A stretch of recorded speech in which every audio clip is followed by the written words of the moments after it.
Welcome to Beyond the Index, a 5-part series focused on what it really takes to win in today's fast-moving B2B world. This series is powered by Dentsu B2B's latest Superpowers Index, the largest global study of B2B buying behavior, drawing on insights from over 16,000 buyers and 35,000 brand experiences. In each episode, we'll be going beyond the data, bringing together experts from across Dentsu and the broader B2B industry to unpack what actually matters to buyers right now. I'm Shivani Patel, VP of B2B Client Solutions, and your host for today's episode. Over the past few years, the conversation around influencer and B2B marketing has really picked up pace. The latest data in this year's Superpowers research shows that it's one of the hottest topics in B2B right now, and a strategy that B2B marketers simply can't afford to ignore. So I'm really pleased to be joined by two experts in this space to help unpack the influencer opportunity and what it takes to get it right. Carolina Fullen and Sarah Fuller, welcome to today's episode. Thank you. Before we dive in, could you each quickly introduce yourselves and share a little bit about your roles and the different perspectives that you'll be bringing to our listeners today? Great. Excited to be here. So I'm Sarah Fuller. I'm an agency lead within LinkedIn's marketing solutions team. I really sit at the intersection between agencies and customer marketing strategies and aim to just help our clients unlock the full power of LinkedIn. Today, I'll really be taking a focus from an inside out, hopefully, providing a bit of expertise on how to leverage existing voices inside your businesses and how to amplify that authentically within your marketing strategies. And I'm excited to unpack it all with you and put that into practice. Great, excited to have you here. Awesome. I'm Carolina. I'm a business director with the Dentsu Creative PR team. So different from you, I bring a bit of the brand perspective. Influencer marketing has been a channel for the B2C market for a long time, and it's exciting to see a shift and more brands in the B2B space having this conversation because we truly believe there is a role for that, and I think it'll be a great conversation, and understanding LinkedIn, it's certainly a platform for it, so super exciting. Yeah, well, I'm really excited to be speaking to you both today, and I think our listeners will take away a lot from each of you. Now, before we get into the questions, I want to set the scene for our audience a little bit. Influencer marketing, it's typically been seen as a B2C tactic, but our latest Superpowers data shows that 57% of Australian decision makers actually consulted experts or influencers during their last major purchase, and a third could recall seeing communication from influencers when they were researching a service or a solution. So it's clear that influencers are becoming an integral part of the decision-making process and influencing decision-making more, for lack of a better term. So the question is, why now? Sarah, I'm going to throw it to you first. Working at LinkedIn, you often get a first-hand look into what B2B audiences are consuming on the platform and what kind of content they're engaging with. Mm-hmm. So why do you think B2B buyers are veering more towards influencers at this point, and why should B2B marketers take this shift seriously? It's a good question. It's a meaty question. I would break it down into two parts, really. The first around buyers. As we know, B2B buyers are drowning in complexity, whether it be lengthy sales cycles, crowded committees, an overload of information. And it's all about how do you cut through that sea of sameness. When it comes to buyers, they're more risk adverse and more consensus driven than they have ever been before. And when this happens, they try to find a shortcut to trust. And ultimately, one of the most impactful ways to do that is to leverage human-led content to really drive cut through. We see this backed through research that LinkedIn did in collaboration with Edelman, where we saw 40% of deals actually stall due to misalignment within a buying group. And that is really shown us that both hidden buyers and target buyers, they value and seek independent expert content to help them drive that decision and risk mitigate in that space. I think an example of who is doing this well, because we are seeing this so much on LinkedIn, as you said, a brand that comes to mind would be Dell, where they use a combination of their own executive leaders as well as external creators to really drive home the consideration of their brand.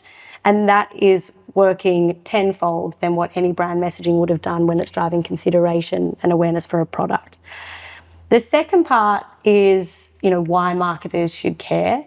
And I think, interestingly, Forrester predicts that in 2026, that 3/4 of B2B enterprises are going to have dedicated influencer budgets in 2026. So this isn't about what's trendy.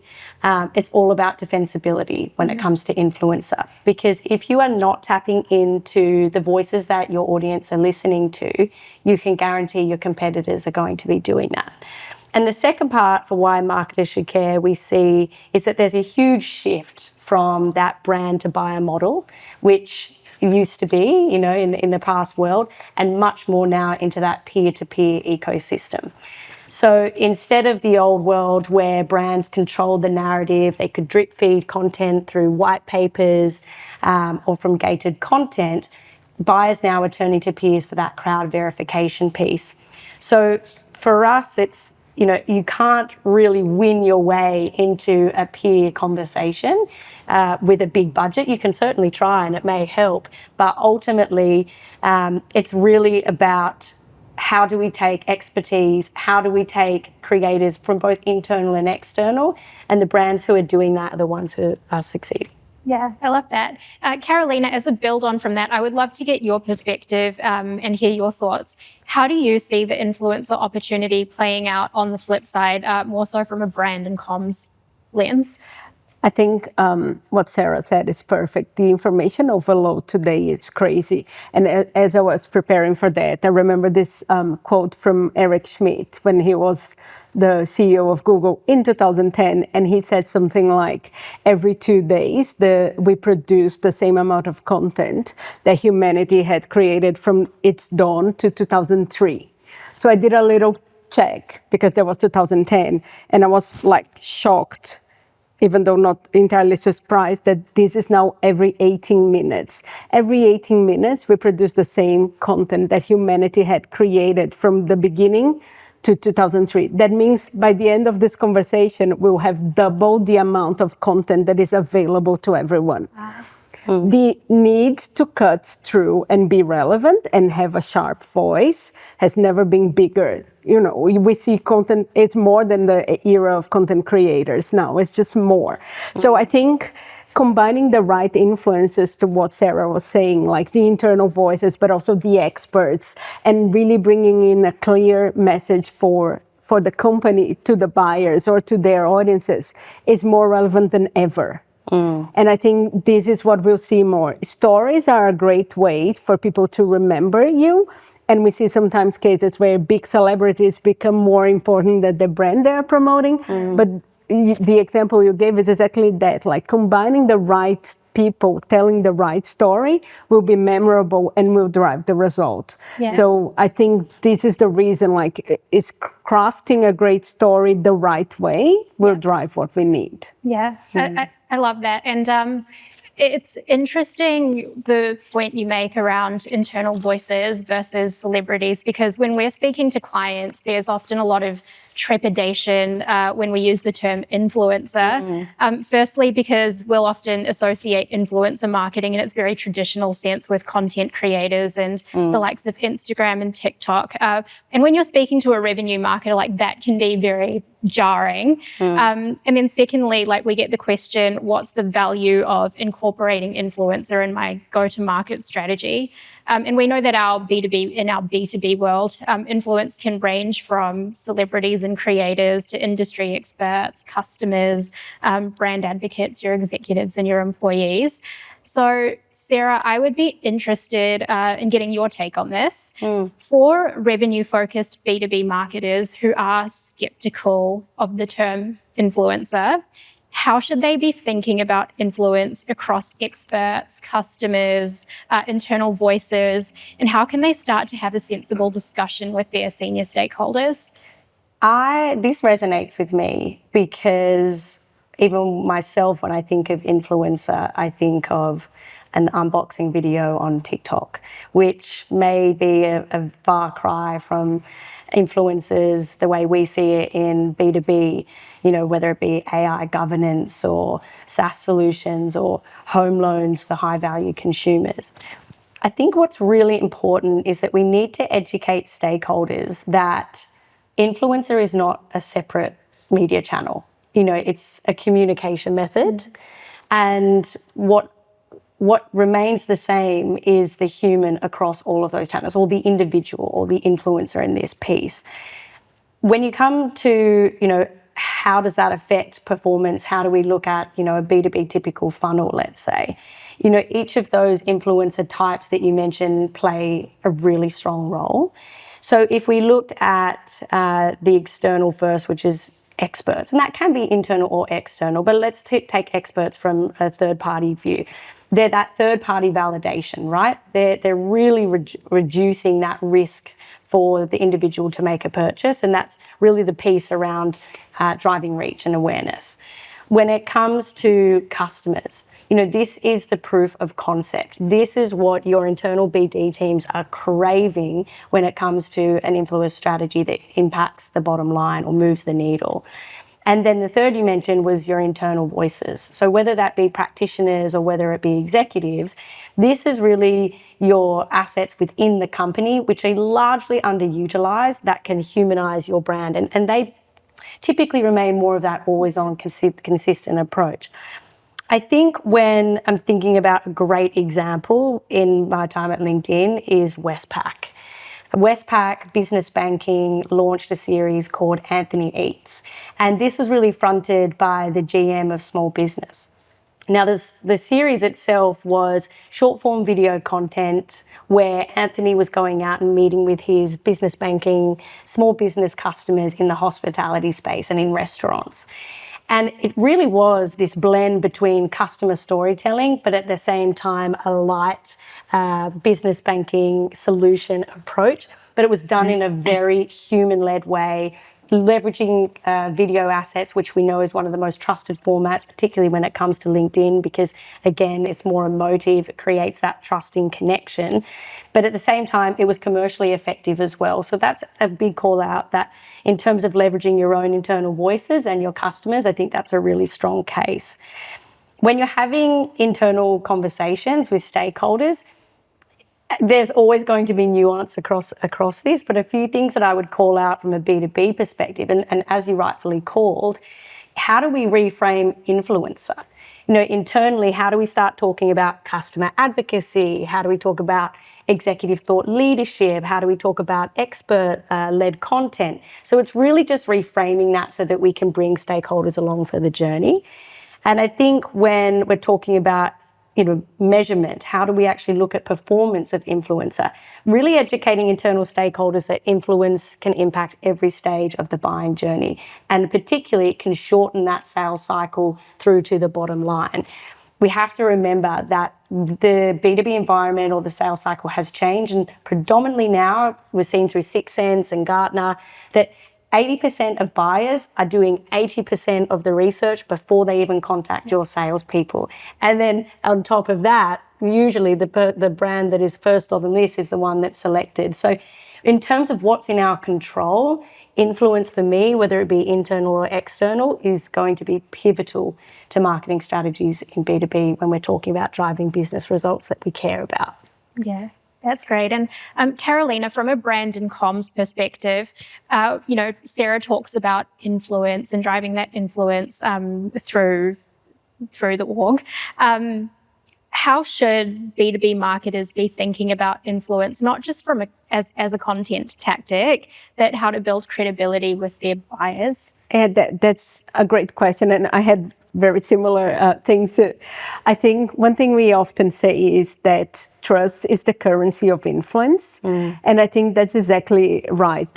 How to build a strategy needs to be identifying your buyer the moment they're researching and what you are doing, and how you can actually control that moment or influence that moment, for a lack of better word. Yeah. Because the truth is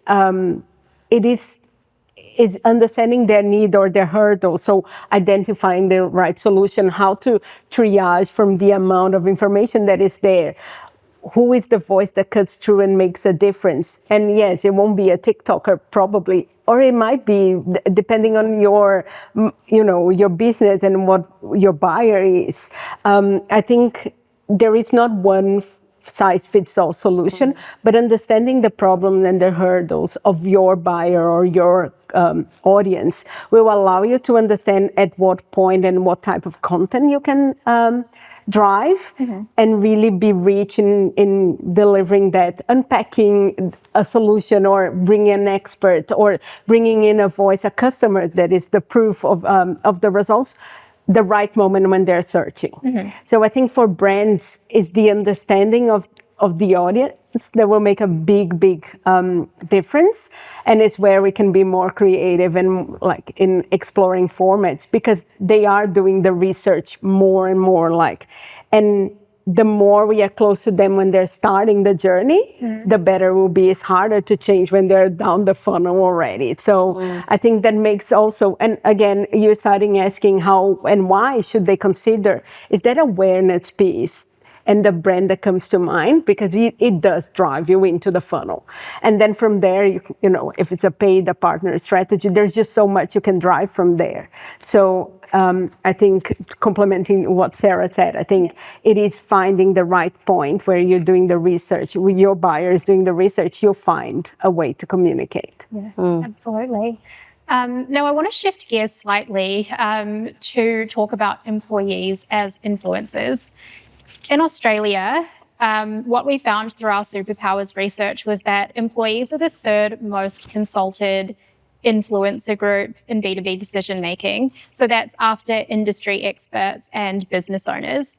So that's not surprising in Australia, where the number one decision drivers for buyers here is working with suppliers who can support them with expertise. And when you look at it from that angle, leveraging employees as a source of influence kind of feels like a natural opportunity for B2B organizations. So I have two questions. The first is, why do you think employees play such an important role in shaping trust and influence in B2B decision making? And secondly, what can businesses do better to enable and empower their employees to become trusted and consistent sources of information? I think you touched on it even in your question around, you know, how can we create this resource of, you know, consistency and how do we leverage them? And I think a big part of it is that it's your people already within the business. So in terms of a financial standpoint, I would hope that, you know, it makes sense in terms of the overall budget that's allocated to influence. Why I love this question is because employees are easily the most underutilized asset when it comes to B2B influence. It's also the secret sauce when leveraging LinkedIn. So I think what I would just put simply is that buyers buy from people that they trust, as was spoken about, but they buy from people that they like and the people that are like them. You know, that is how we bring down the barriers in terms of that buyer journey and vendor selection and our end purchase. I think what comes to mind for me is two parts, because we think of employees as your ICs and your practitioners, but also executives within a business. This is how LinkedIn typically views them and buckets them. And I think an example of how this is done well would be from BHP. BHP drive consistent messaging which has their employees at the heart. It's all about storytelling, whether it be proposals through to, you know, parents returning back to work, and it really drives that emotive connection. And that for them has created an engaged audience of over 1 million followers to their company page on LinkedIn, which is huge scale when we're talking about how to springboard that for your further marketing strategies. AMP is another example where they have leveraged their executives to drive video series. They actually put their chief economist at the center, and they created these very, lo-fi, high-intent, raw videos around a day in the life of a chief economist. So really great way, again, to humanize the brand, bring those executive thought leaders closer to their customers, whether it be hidden buyers or target buyers as well. One thing I would point out, particularly on LinkedIn, what we see is that employees drive 8 times more engagement than a company page. Now, that is a material change in terms of engagement. However, only 1% of employees are posting relevant content today that ladders back to a company page. So the opportunity there is enormous. How do we actually help brands to put this into action in practical terms? I could talk about this for a really long time, but let's break it down into 3 or 4 key parts. The first is be realistic, lower the bar. We're talking about human-led content. Let your employees be themselves. Sure, give them guardrails, but don't give them the corporate script, because that ultimately is going to reduce the authenticity and it's going to backfire. People can smell that from a mile away. The second piece I would say is give them that training and enablement, even if it is in a light way. It doesn't have to be war and peace, but ultimately allow them to build their own perspectives, whether it be on industries or their customers. Really just allow them to not feel as worried when they're representing the company. And the third is really just communicating what the benefits are for them, because we know how it ladders back to the company. It impacts talent, it impacts the culture, it impacts the way that we are driving sales. But if we're going to get their buy-in and do this consistently, we really need to showcase that it's about their own brand as well, how they're showing up, what that means for them. So that would be my call outs in that space. My final piece is, again, a bit of a nuance. Not everybody is willing to be an employee voice.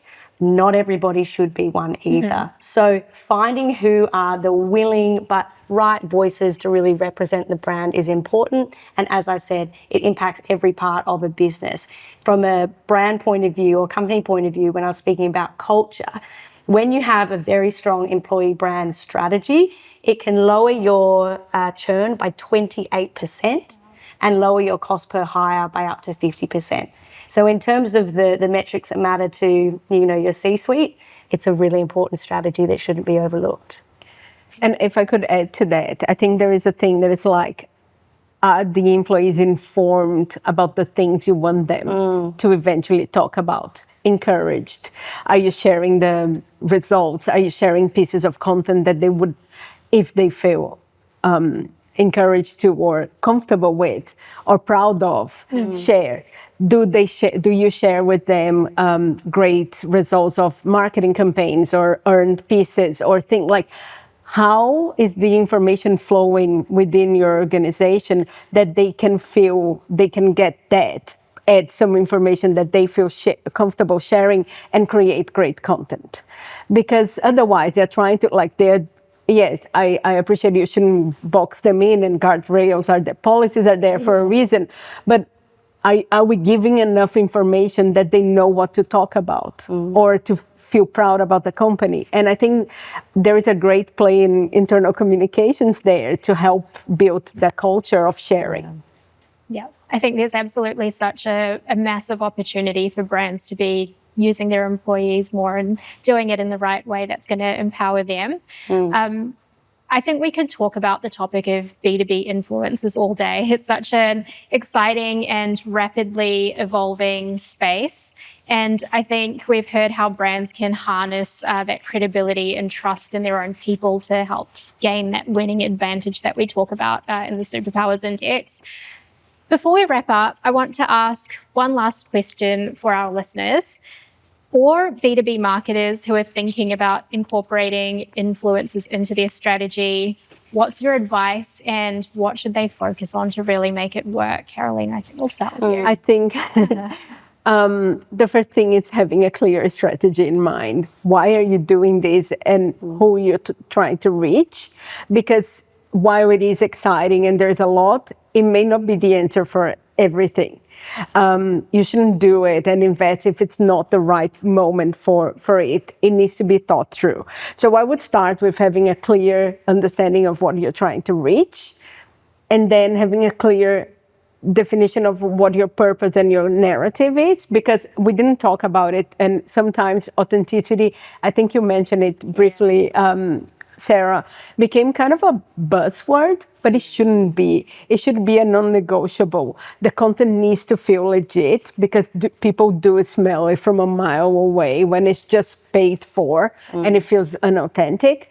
So having that purpose and the narrative nutted out is fundamental to a great campaign. And then once you know your audience well and get the insights, you can find those moments where you can really drive the content. So I think that's really bread and butter. It feels like from any strategy. Influencers shouldn't be different.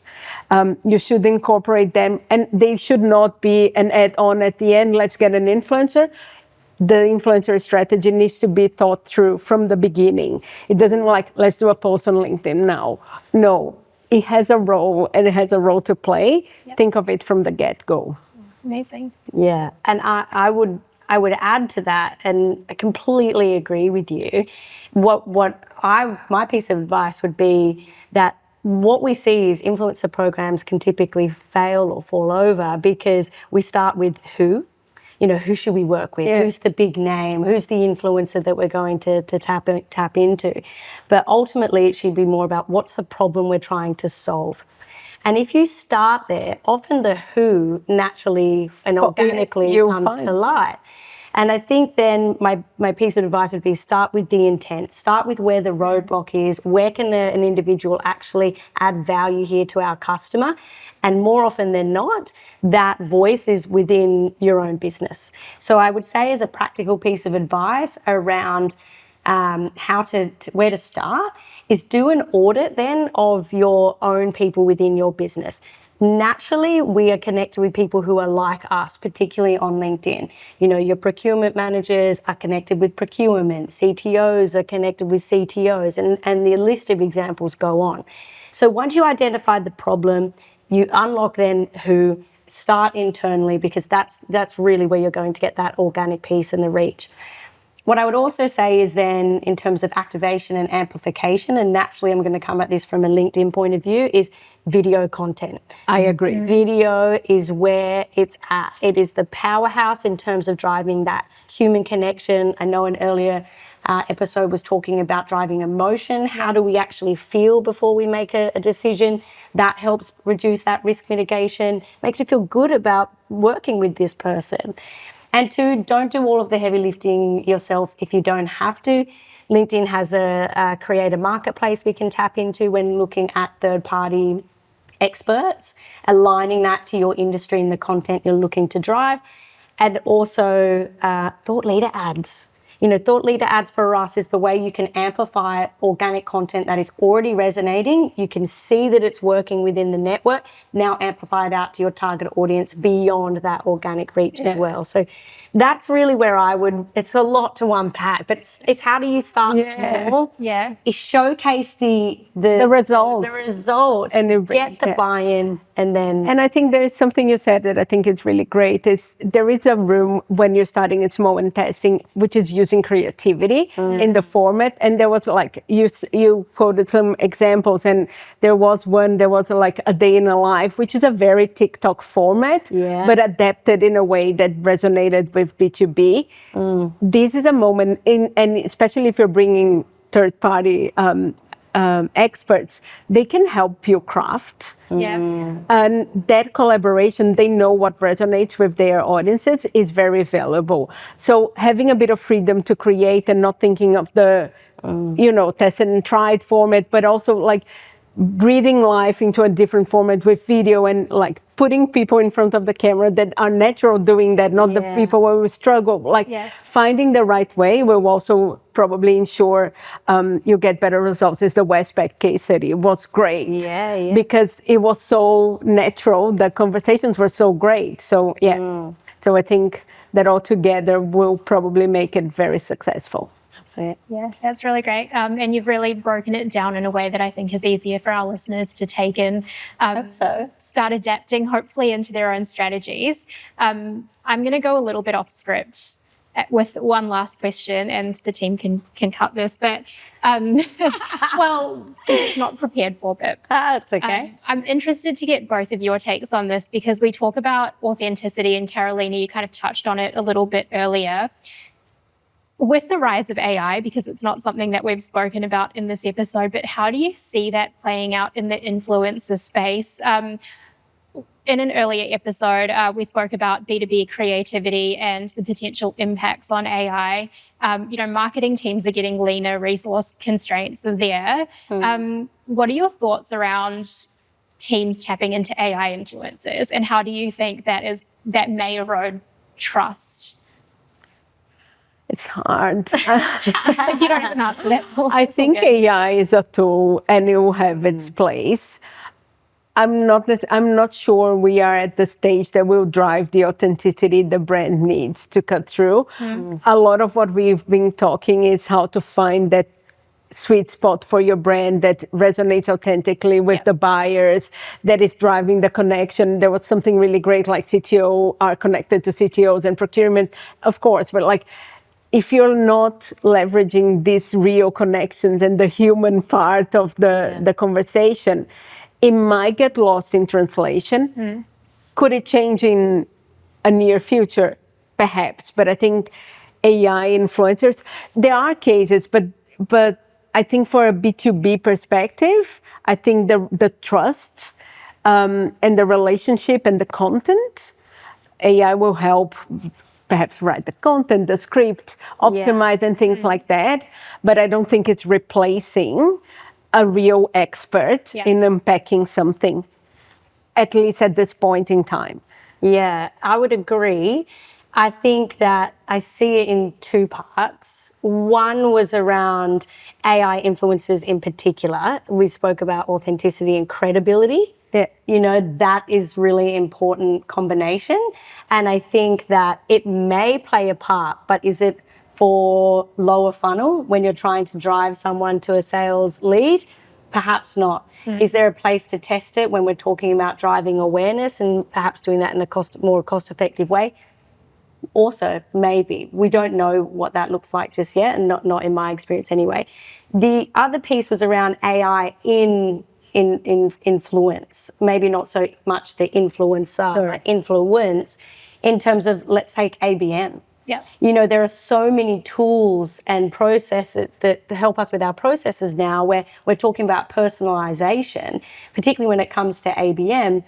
There are great tools that can help you with that and help you to scale that influence from, let's say, if it's an individual or not. So it may not answer your question, but I do think that there's two parts to it. How can it help you, particularly from a scale point of view, when we're talking about that sphere of influence? And then the second piece, I don't have as much, experience in regards to what the AI influencer piece looks like. But maybe that's episode 2. Yeah, maybe. Yeah. Well, I really love both of your perspectives on AI, and it's really interesting to see that the role trust has to play, particularly in the influencer space when AI is becoming more prevalent. So thank you both for your insights and for being here today. It's been a really great discussion. Pleasure. And for our listeners, I hope that this episode has given you a few ideas and some practical takeaways on how you can leverage influencers in your own strategy, be that with industry experts, your customers, or even your own employees. And for more insights from our Superpowers Index, you can head to our dentsu.com/dentsuB2B/superpowers page to download your own copy of the report. And you can head to our Beyond the Index page to catch more of these episodes. Thank you, everyone, for listening, and see you again in the next one.